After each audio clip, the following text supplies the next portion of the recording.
তো এখন মুম্বাই এয়ারপোর্টে বসে আছি। মুম্বাই এয়ারপোর্টে আমার জাস্ট একটা পেছনে এটা একটা বইয়ের দোকান। আমি ম্যাক্সিমাম টাইম যখনই মুম্বাই এয়ারপোর্ট আসি তখন এখান থেকে একটা দুটো করে বই নিয়েই নিই। তো আজকেও যে দাদাটা অ্যাকচুয়ালি এখানে বই বিক্রি করে তার সাথে আমার বেশ ভালোই পরিচয় আছে, বিকজ বই একটা আমার কাছে অক্সিজেনের মতো। তো আমি সেই দাদার কাছে অলরেডি একটা বই নিয়েছি আজকে। আর একটা বই আমি জাস্ট নিয়ে এমনি পড়ছি, সেটা হচ্ছে এটা, the art of living 100 timeless notes actually.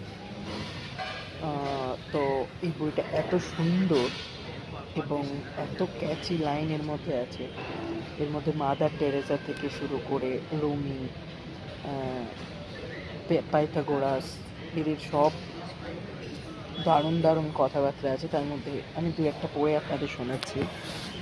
The best way to predict your future is to create it.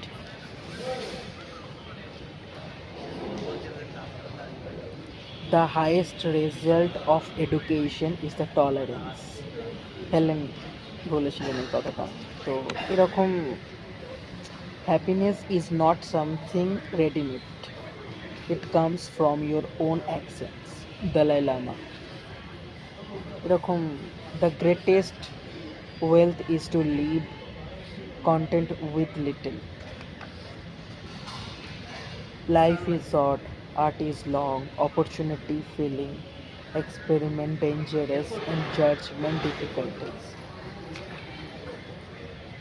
Art is the signature of civilians. এরপরে পাইথাগোরাস যেটা বলেছিলেন, do not say a little in many word but a great deal in a few. Actually এরকম অনেক 100টার মতন note এখানে দেওয়া আছে। তো আমার তো বেশ ভালোই লাগলো বইটা। তোমরা যদি কেউ নিতে চাও, পড়তে চাও, অবশ্যই তুমি পড়তে পারো।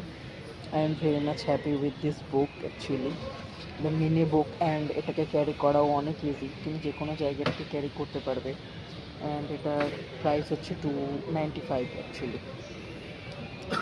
The art of love is largely the art of passionate. এরকম অনেক আছে, 100টার মতন আছে। আমি বসে এখানে পড়ে ফেললাম। আমার বেশিক্ষণ টাইম লাগে না, বিকজ আমি অনেক তাড়াতাড়ি পড়ি actually. The best revenge is massive success. এরকম অনেক কথাই রয়েছে এখানে, দেখো লেখা আছে the best revenge is the massive success. অনেক কিছু আমার বেশ ভালোই লাগলো।